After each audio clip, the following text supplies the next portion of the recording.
월가 애널들, 유명한 애널들이 하락장에서 어떻게 하는지 그 부분을 좀 정리를 해서 말씀을 주시고 거기에 플러스 황 대표님의 꿀팁까지 오늘 녹화를 통해서 말씀을 주시겠다고 미리 예고를 해주셨습니다.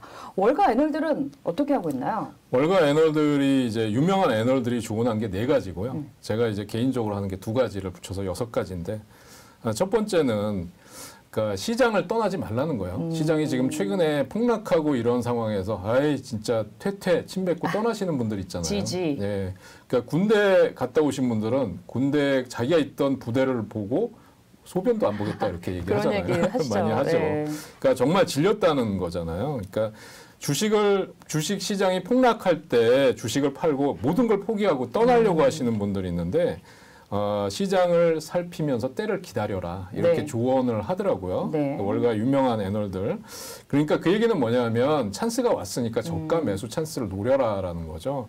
인내력의 한계가 왔을 때 그때가 바닥이다라는 건데 유명 펀드의 연구팀장이라고 하는 사비나 리조바라는 사람이 뭐라고 얘기를 했냐면 주식 매매 타이밍을 정확히 짚어내기는 불가능하다라고 그쵸. 했어요. 그래서 시장을 그러면 뭐 그러니까 완전히 시장을 빠졌다가 다시 들어왔다 시장을 들락날락 하다가는 때를 놓치기가 십상이다. 신이 아닌 이상 네. 그 타이밍을 맞추기는 쉽지 않죠. 네, 그래서 시장에서 떠나지 말고 생존해서 저가 매수 찬스를 노려라라는 네. 게 첫 번째 조언입니다. 시장을 떠나지 마라. 사비나 리조바의 말인데 맞아요. 진짜 시장을 떠났다가 아유 진짜 주식 안 할 거야. 떠났다가도 나중에 관심을 갖게 되는 게 신문이나 뉴스에서 어머 코스피가 얼마 급등했습니다. 삼성전자가 뭐 10만 원 됐습니다. 혹시 이런 이제 뉴스가 나오게 되면 그때 다시 이제 시장을 보게 되잖아요. 그러니까 시장을 지금 떠날 때는 아니고요.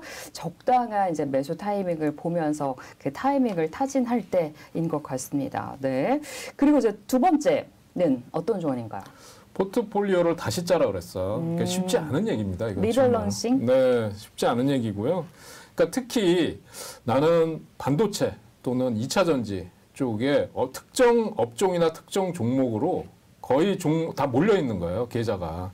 이런 경우 분산 투자를 해야 되는 거죠. 지금 아마 많이 느끼셨을 거예요. 네. 시장이 급락하고 지금 러시아 우크라이나 전쟁이 장기화되고 곡물이라든지 원자재 가격 급등하면서 지금 또 금리 인상 얘기 나오면서 이런 기술주나 성장주들은 하락폭이 커지는데 반면에 방어주들이나 방산주, 음식료 관련 업종은 급등했단 말이에요. 네. 그러면 이런 종목들만 가지고 있는 분들은 계속 급락할 때 소외당하기가 십상이잖아요. 네. 그래서 이제 가장 좋은 거는 이제 포트폴리오를 이제 분산 투자를 하는 게 중요하고요. 또 하나는 이렇게 많은 물량 쪽을 가지고 있잖아요. 네. 특정 종목, 그다음에 평단 낮추기 위해서 계속 물타기를 하잖아요. 네. 그래서 이거는 삼가하라라는 게 나왔고요. 그다음에 이 앨리슨 웰스 매니지먼트의 CEO인 다이브 앨리슨이라는 사람이 그런 얘기를 했어요.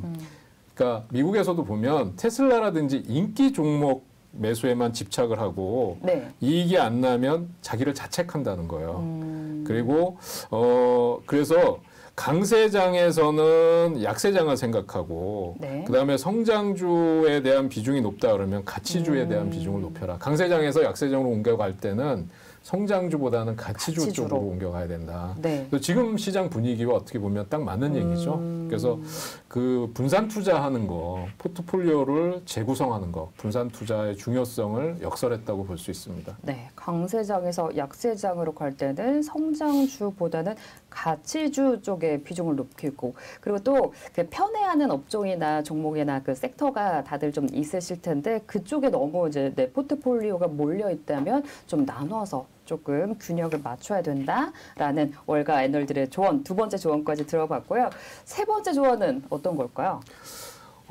이제 그래도 정말 뭐 도저히 멘탈이 뭐 도저히 컨트롤이 안 된다 그러시는 분들 많잖아요. 계속 네. 시장이 하락하니까.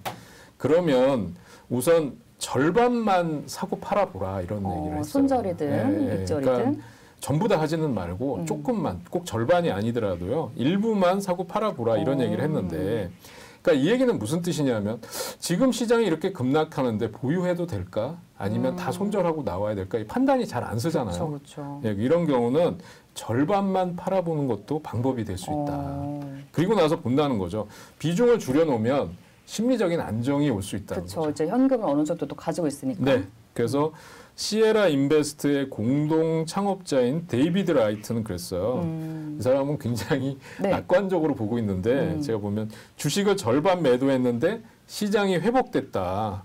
그러면 전체 매도하지 않은 당신이 천재다 이거예요. 그리고 또 반대로 얘기해서 시장이 계속 하락한다는 거예요.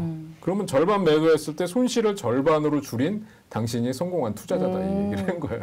네, 굉장히 긍정적인 낙관론자인 네. 것 같네요. 어떤 경우에도 다 성공한 거죠. 좋습니다. 데이비드 라이트 이런 분들을 보고 혹자는 너무 정신승리 아니냐 뭐 이렇게 네. 얘기하시는 분들도 계실 것 같은데 주식 투자는 진짜 제가 늘 말씀드리지만 하루 이틀 할 게 아니고 진짜 100세 시대에 80, 90 그 이상까지도 해야 되는데 일희일비하고 너무 스트레스 받는 것보다 이렇게 보유, 매도 판단이 서지 않으면 일단 좀 반을 팔아서 반반의 비중을 좀 유지를 한 다음에 이렇게 좀 긍정적으로 해석을 하는 것도 길게 봤을 때는 또 좋은 전략이 되지 않을까 싶습니다. 자, 월가 애널들의 조언 네 번째는 뭔가요? 네 번째도 이게 참 쉽지 않은 거예요. 다 물려 있는데 어떻게 이렇게 할까요? 현금 늘리라. 네, 현금 비중을 늘려라예요. 예, 그래서 이제 지금이 이제 베어마켓에 들어갔다고 하잖아요. 네. 그러니까 전형적인 약세장이 지속이 되고 있는데 이런 장에서는 보수적이고 방어적인 투자 전략이 필요하다. 모르는 사람이 없잖아요. 근데 본인이 하기는 쉽지 않죠. 네. 다 물려 있는데 뭐 어떻게 해요? 꼼짝달싹을 못 하겠다. 이런 분들 애청자분들도 많이 채팅 주시더라고요. 네, 뭘 할 네. 수가 없다. 네, 맞아요. 그래서 이를 이제 월가 애널들의 조언을 보면 기술적인 반등을 이용해서 손실을 줄이고 오늘 같은 날. 현금 비중을 확대해라 이렇게 얘기를 한 겁니다. 그러니까 그러면서 본전 생각하면 안 된다라는 거예요. 그러니까 손절할 때 본전 생각하면 손절 못 하거든요. 그렇죠. 예, 그래서 내가 지금 손절을 하더라도 여기서 잃은 손실을 나중에 다른 데서 만회할 수 있다. 이런 자신감을 갖고 그렇게 하시는 게 좋겠다는 뜻입니다. 네, 진짜 손절 쉽지 않죠. 하지만 이제 현금 비중을 늘리려면은 본전 생각하지 말자 얘기를 주셨습니다. 손절이 진짜 본전 생각해도 못하고 그리고 수익 났던 거까지 생각하면 진짜 더 못하게 되는데 이럴 때 좀 자신 있게 진짜 현금 비중을 늘릴 때는 확실하게 좀 손절이든 익절이든 해서 늘려서 여기서 조금 잃었지만 다른 데서 수익을 내겠다. 좀 이런 자신을 갖고 현금 비중을 늘리는 거. 물론 말은 쉽지만 행동에 옮기기는 어려운 거 그렇죠. 저도 알고 다들 황 대표님도 아시고 아실 텐데 그래도 월가 애널들은 이렇게 조언을 한다. 네, 진짜 월가 애널들 날고 기는 사람들 진짜 많이 있잖아요. 굴리는 자금도 그렇고 성과도 그렇고 그런 분들은 이렇게 약세장에서 이렇게 대응을 하고 이렇게 조언을 한다라는 거 네 가지 알아봤고요. 여기에 이제 플러스 2가 있습니다. 황 대표님은 이런 약세장에서 어떻게 한다?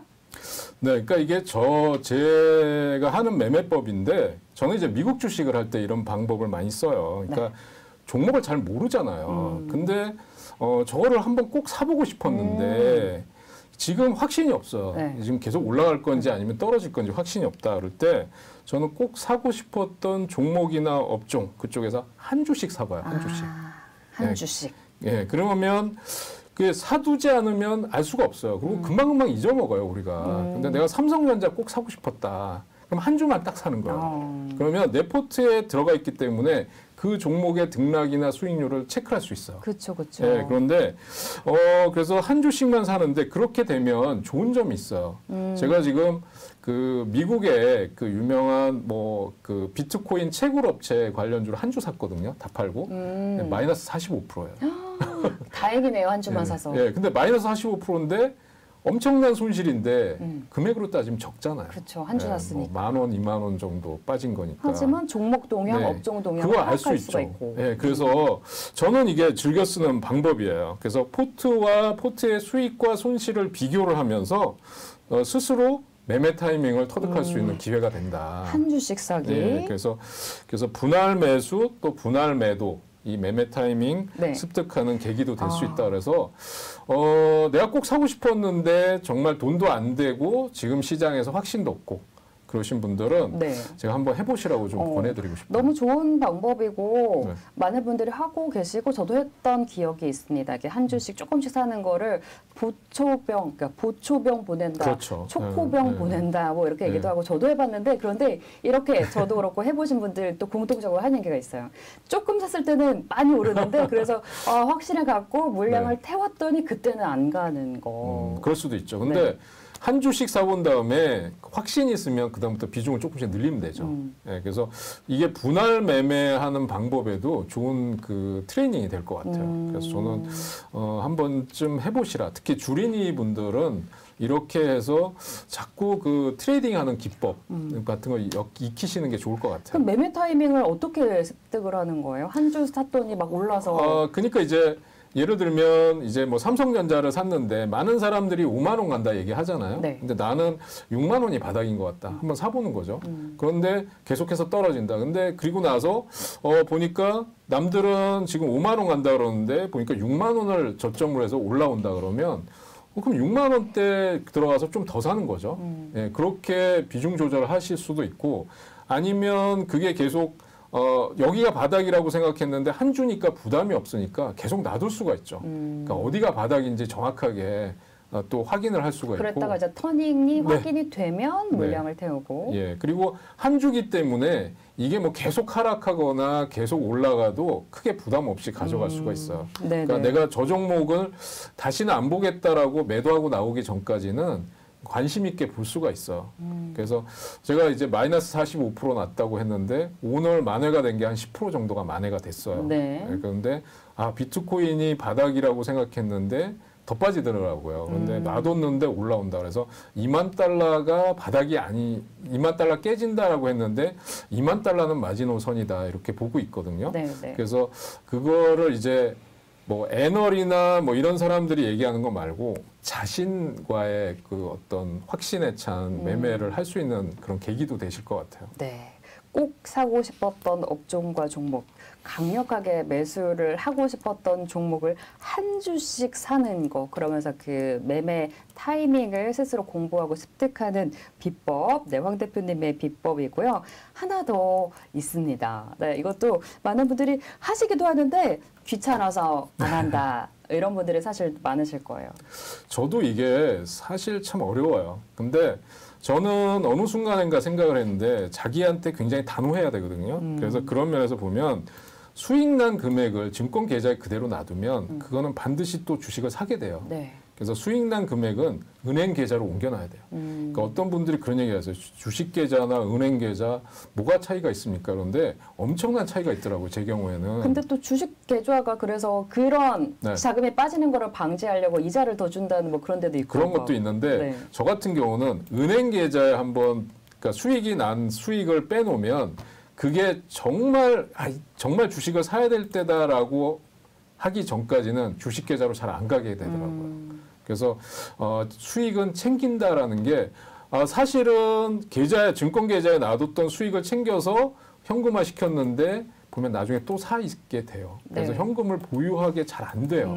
그래서 현금을 주식 계좌에서 보유하지 말고 은행 계좌에서 보유하다가 지금이 정말 주식을 사야 될 때다 그러면 그때 주식 계좌로 옮기시라라는 네. 말씀을 드리고 네, 수익을 반드시 챙겨라. 근데 저 같은 경우는 은행 계좌에 일단 한번 빼놓게 되면 주식 계좌로 웬만해서는 잘 안 옮기게 되더라고요. 귀찮기도 하지만 그냥 뭐 지금 주식이 바닥이 아닌 것 같아, 더 빠질 것 같아 이럴 때 쉽게 잘 안 옮기게 되거든요. 네. 그래서 저는 뭐 많은 분들이 또 다르시겠죠, 저랑은. 근데 이제 제 경험상으로 말씀드리면 그래서 만약에 공감을 하신다면 한번 해보셔도 좋을 것 같습니다.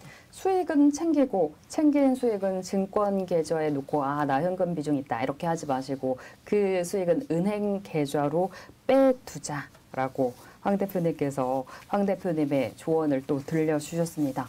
저희 매일 아침 8시에 라이브로 여러분들 만나고 있습니다. 한국증권TV 채널 기본적으로 구독은 눌러주시고요. 그리고 뉴욕 마감부터 국내 개장까지 긴 호흡으로 매일매일 라이브로 함께 하고 있으니까요. 그 시간 라이브 때 매일매일 함께 해주시는 게 여러분들 주식 공부하시는 데 가장 큰 도움이 될 겁니다. 네, 내일도 또 매일매일 아침에 만나도록 할게요. 황 대표님과 함께 인사드리고 내일 아침 다시 찾아오도록 하겠습니다. 네, 시청해주신 여러분 감사합니다.